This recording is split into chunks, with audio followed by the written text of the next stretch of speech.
Southward they moved, to the Malay Peninsula and the oil-soaked islands of the Indies. They noted the locations of the white man's trading posts. They estimated the yield of the rubber plantations and calculated the number of ships needed to carry it away.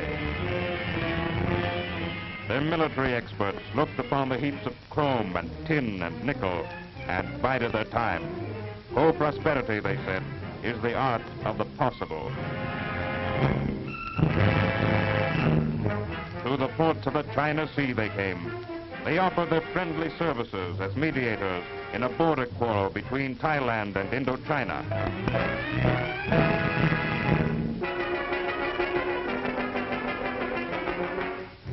The dispute was settled, and then the judge assessed the costs.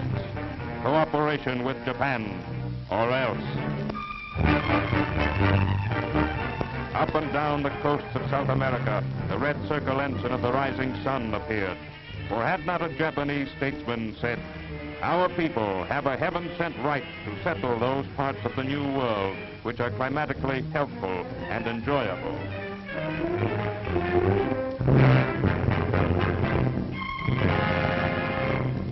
From San Diego to Vancouver, we welcomed their young seamen and tried to make them feel at home. They said we smelt of butter, but they swallowed their disgust, for there was work to do. Above all, they wanted souvenirs, picture souvenirs, of harbors, bridges, dockyards. Meanwhile, from capital to capital went the busy feet of Japan's #1 globetrotter and broker in pacts of non-aggression, Yōsuke Matsuoka. One of the more voluble of Nippon's diplomats, Matsuoka once let slip a regrettably undiplomatic statement. The mission of the Yamato race, he said, is to prevent humanity from becoming devilish. In the light of this, we cannot afford to copy the Western civilizations which are about to perish. And Stalin laughed and later asked, which is more dangerous, a rumbling Europe or a preparing Japan? And so Japan, friend or ally at one time or another of all the democratic powers, found her true friend among the nations. Assembled in Tokyo's Central Park, the people heard a message from a Führer across the sea. Our races are one in valor and efficiency. We share a lofty view of the state and its mystic ferment in the body politic.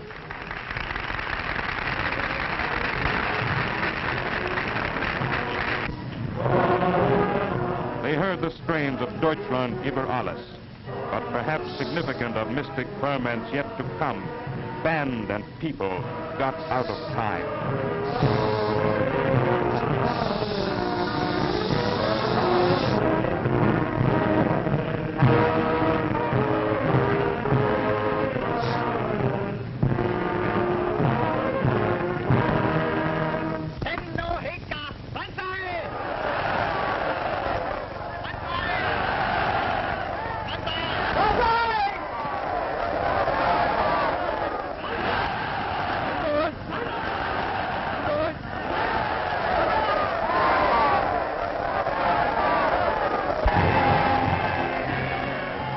At last, the double face of Nippon showed itself in its true light. Individually honest and unselfish, collectively treacherous and greedy. And even as they marched to war, they called it co-prosperity.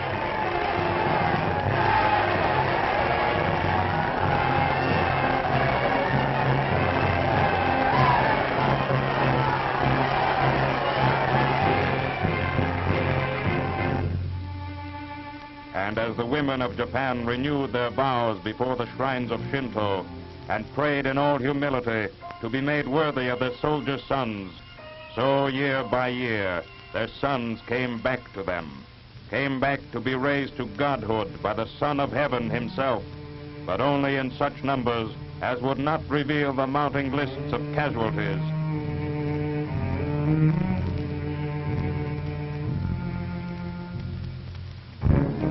But let us today make no mistake.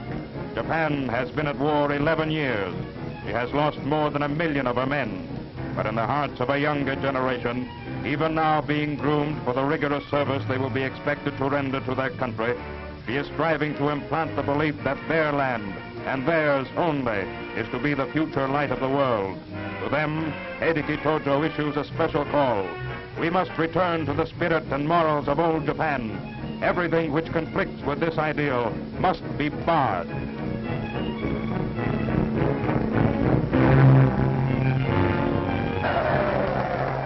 So in Japan today, the order is simplicity and severity. Every adult, every child must contribute his strength to the strength of a nation which believes its hour of triumph is at hand. All else is wasted time.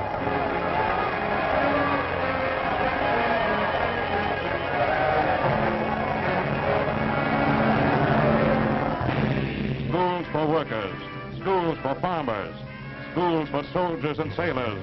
Every profession is a fighting profession. Every profession must learn the high tasks of a master race. For the rulers of Japan believe that their nation has two arms of destiny, one stretching to the heat of the equator, the other reaching to the snows of Siberia and Alaska.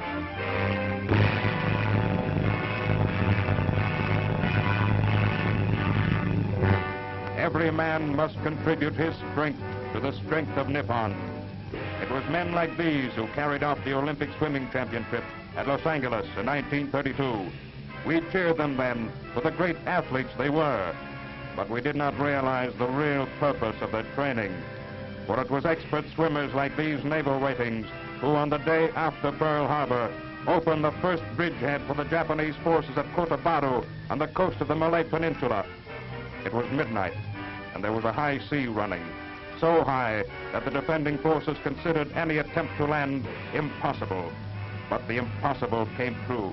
The darkness concealed the heads bobbing on the waves. Through the thunder of the surf, not a sound could be heard. Many were drowned, but there were always more behind. And next day, they were on their way to Singapore.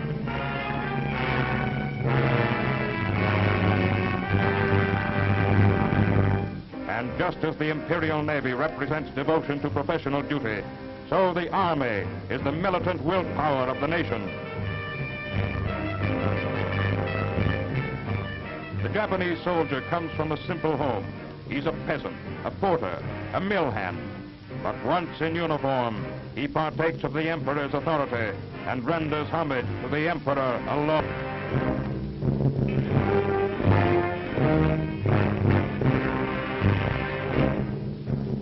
He is part of a war machine built for use, not for show.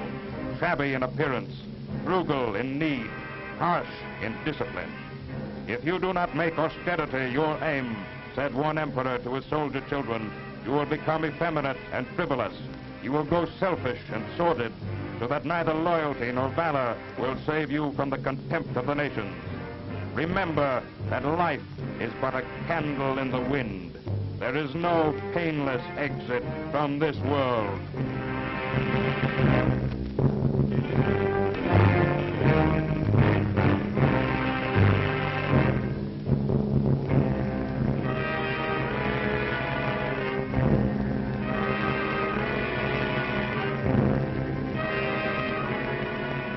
This, then, is the face of militant Japan.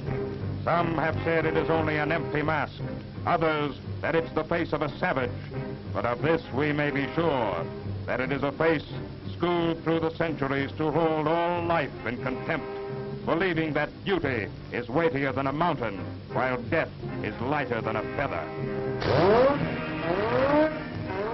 And just as today, the fighting men of the United Nations are testing the ramparts of Japan in preparation for the great Pacific offensives of tomorrow, so too they are swiftly finding the weakness in the armor of fanaticism worn by the children of the Son of Heaven.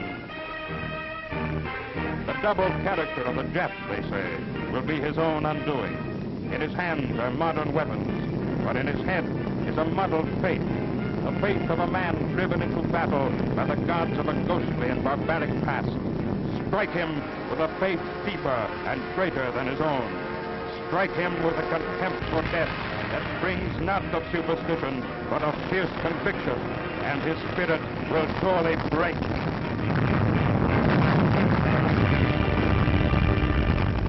From every theater of the Pacific, the same answer is coming in.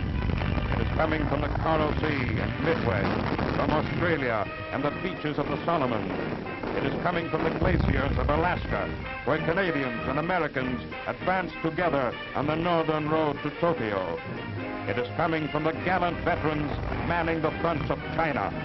All speak with a single voice, convince the Jap that we also do not fear to die, and the false mask of arrogance will fall forever from the double face of Nippon.